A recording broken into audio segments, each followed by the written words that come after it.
히스기야를 비롯해서 이집트, 블레셋, 페니키아가 연합해 아시리아에 대항하는 군사적 움직임을 보이자 사네립도 가만히 있을 수 없었습니다. 히스기야 14년, 그러니까 BC 701년, 사네립은 제국의 서쪽에서 벌어지는 반란을 진압하기 위해 군대를 보내죠. 당연히 이때 준비한 병력의 숫자는 상당한 규모였을 겁니다. 사네립이 군사를 일으켰다는 소식을 들은 히스기야는 방비 태세를 준비합니다. 역대기에 그 자세한 내용이 실려 있는데요. 우선 예루살렘 성 밖에서 물을 얻을 수 있는 수원지들을 폐쇄했습니다. 또 성벽의 무너진 부분들을 보수했고 추가적으로 외성을 더 쌓았습니다. 아마 이때 서쪽으로 성이 더 확장되었던 것으로 보입니다. 뿐만 아니라 병사들이 들고 싸울 수 있는 무기도 제조했죠. 이런 조치들을 보면 히스기야는 처음부터 예루살렘을 최후의 거점으로 삼아서 농성전을 할 계획을 세웠던 것 같습니다. 예루살렘 성 자체가 산 위에 건설된 요새였는데 각종 방비를 한다면 공략하기가 훨씬 더 어려워졌을 겁니다. 특히나 대군을 이끌고 왔다면 식수를 구하는 일은 굉장히 중요한 일이었겠죠. 히스기야는 최대한 버티면서 동맹군들의 도움을 받는 작전을 구상했던 것 같습니다. 이를 위해서 성 밖에 있는 수원에서부터 수로를 파서 성 안으로 끌어들이는 공사를 추진하기도 했죠. 일명 히스기야 터널이라고 불리는 시설이었습니다.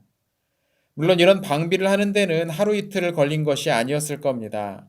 하지만 원정을 위해 대군을 준비하고 이동시키는 일은 그 자체로 굉장히 어려운 일입니다. 예를 들어 현대전 중에 하나인 걸프전을 보면 미국을 비롯한 다국전군들이 이라크를 공격하기 위해서 병력을 그 근처로 이동시키는 데만도 반년 가까이 필요했습니다. 아마 고대에는 그 시간이 더 길게 필요했겠죠. 병력을 동원하고 거기에 필요한 무기를 만들고 행군에 필요한 행정적 조치들을 하고 보급품을 조달하는 일은 처음부터 은밀하게 할 수도 없는 일이었습니다.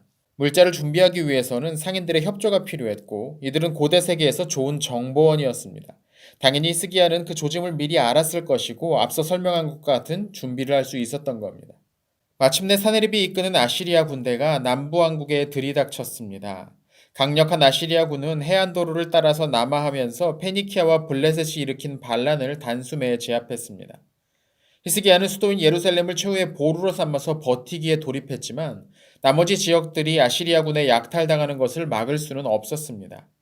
아시리아 쪽 비문에 기록된 내용에 따르면 사네립은 이때 46개의 유다 성읍을 함락시키고 라기스를 포위하는 데 이릅니다. 라기스는 동서남북으로 이어지는 남부왕국 내 간선도로망의 중요한 위치에 있었습니다.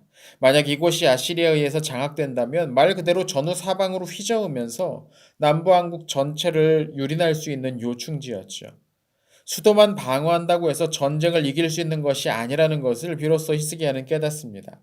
라기스가 함락되기 직전이라는 소식을 들은 히스기야는 결국 아시리아의 위협에 굴복하기로 합니다. 히스기야는 배상금을 치르기 위해서 성전과 왕궁의 금고를 모두 비워내야만 했습니다. 충분한 배상금을 받은 사네립은 일시적으로 군사를 물리지요. 하지만 상황은 아직 모두 끝난 게 아니었습니다. 아시리아 군대가 모두 물러난 후 몇 주 혹은 몇 개월이 지난 다음 히스기야는 다시 한번 은밀하게 이집트와 손을 잡고 아시리아에 대항할 계획을 세웠습니다.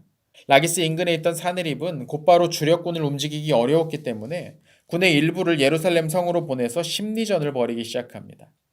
고위급 관리로 구성된 아시리아의 2군은 예루살렘 북동쪽 기은샘 근처에서 히스기야의 신하들과 회담을 개최합니다.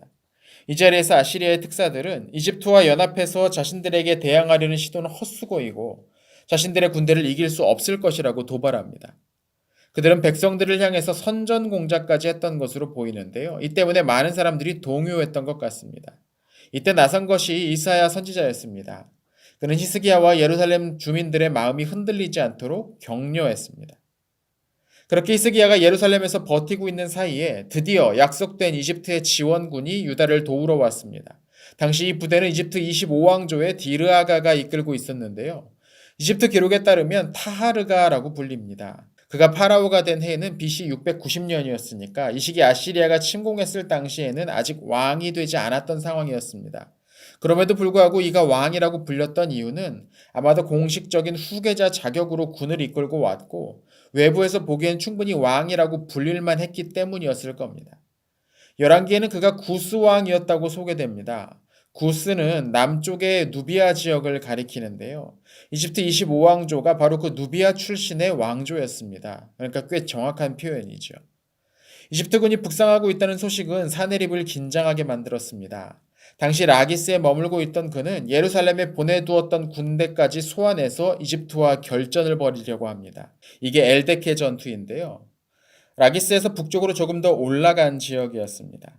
그런데 여기에서 히스기야의 예상과는 다른 결과가 발생합니다. 이집트군이 패하고 만 것입니다.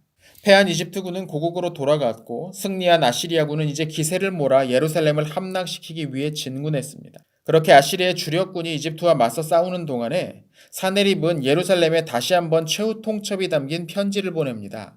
편지에는 아시리아군의 강력함과 앞서 멸망한 북부왕국의 예를 들면서 무조건 항복을 요구하는 내용이 실려 있었습니다. 히스기야는 이를 성전에 펴놓고 기도했다고 하죠. 그런데 사태는 예상치 못한 곳에서 마무리가 됩니다. 아시리아 진영에 정확히 알 수 없는 어떤 사건이 일어나서 더 이상 원정을 진행할 수 없게 된 겁니다. 열왕기와 역대기는 모두 이 사건을 천사의 도움이라고 설명하는데요. 세부적인 내용에선 약간 차이가 있습니다. 열왕기는 여호와의 사자가 아시리아 진영의 군사 18만 5천 명을 죽게 했다고 기록하고 역대기에는 천사가 아시리아의 지휘관들을 죽게 했다고 기록하죠. 당시 실제로 어떤 일이 일어났는지는 확실치가 않습니다. 일부에서는 급성 전염병이 돌아서 군대에 큰 피해를 입었고 하는 수 없이 퇴각할 수밖에 없었던 게 아닌가라고 설명하기도 하죠. 이 전염병을 천사의 도움으로 설명했다는 겁니다. 이 직전에 이집트군과 싸웠던 것이 이 사건에 어떤 영향을 끼쳤을지도 모르죠. 확실한 건 아시리아군이 예루살렘을 함락시키지 못한 채 퇴각했다는 겁니다. 그래도 사네립은 자신의 공식 기록에 자신이 히스기야를 새장 속의 새처럼 만들었다고 자랑스럽게 기록하는데 사실 크게 틀린 말은 아니었습니다. 그러나 이후 사네립은 제국 동부의 문제 때문에 서쪽으로 다시 군대를 돌리지 못했습니다. 아시리아의 공격을 가까스로 물리친 히스기야는 얼마 후 심각한 병에 걸리고 맙니다. 아마도 여기에는 직전에 있었던 사건으로 인한 극심한 스트레스도 한몫을 했을 겁니다. 이때 이사야 선지자가 나타나서 히스기야의 생명이 곧 끝날 것이고 후사를 준비해야 된다고 말합니다. 그러나 곧 이사야는 다시 한번 여호와의 신탁을 전하는데 히스기야가 병에서 회복되어서 15년을 더 살 수 있을 것이고 아시리아의 공격도 다시는 없을 것이라고 약속합니다. 실제로 앞서 설명한 것처럼 아시리아는 다시 이 지역으로 대대적인 공세를 벌일 수가 없었죠. 이 사건이 BC 701년의 일입니다. 회복된 히스기야는 직접 찬송을 지어서 널리 부르게 합니다. 이사야 선지자는 이를 기록으로 남겨두기도 합니다. 아시리아의 직접적인 위협에서 벗어난 히스기야에게 관심을 보였던 인물이 한 명 있었습니다. 바로 지난 시간에 언급했던 무로닥 발라단이었지요. 원래 바벨론 지역에서 세력을 모으고 있던 그는 사네립에 의해 왕위에서 추방되어 엘람으로 피해 있는 상황이었는데 서쪽에서 히스기야의 소문이 들린 것이죠. 자세한 상황은 알 수 없었겠지만 어찌되었든 히스기야는 지금 아시리아의 공격을 받고도 멀쩡히 나라를 유지했고 무로닥 발라단으로서는 매력적인 동맹자로 보였을 겁니다. 히스기야는 기꺼이 이 동맹 제안을 받아들입니다. 아무리 탁월한 군사적 재능을 가지고 있는 사네립이라고 하더라도 동서 양쪽에서 전선을 형성하는 것은 쉽지 않은 일이었을 겁니다. 그러나 이사야 선지자는 이 동맹의 끝이 그리 좋지 못할 것이라고 경고합니다. 하지만 수도가 함락되기 직전까지 가고 국가가 망할 위기를 겪고 나면서 히스기야는 위기의식이 강해졌던 것 같습니다. 무로닥 발라단과의 동맹을 받아들인 히스기야는 이어서 큰 피해를 입은 왕국의 여러 분야를 복구하는 데 매진합니다. 이후 히스기야 왕국은 인근의 여러 민족들의 보호자로 부상했던 게 아닌가 싶습니다. 이 과정에서 많은 조공을 받았고 이는 왕국을 복구하는 데 적절한 재원이 되었을 겁니다.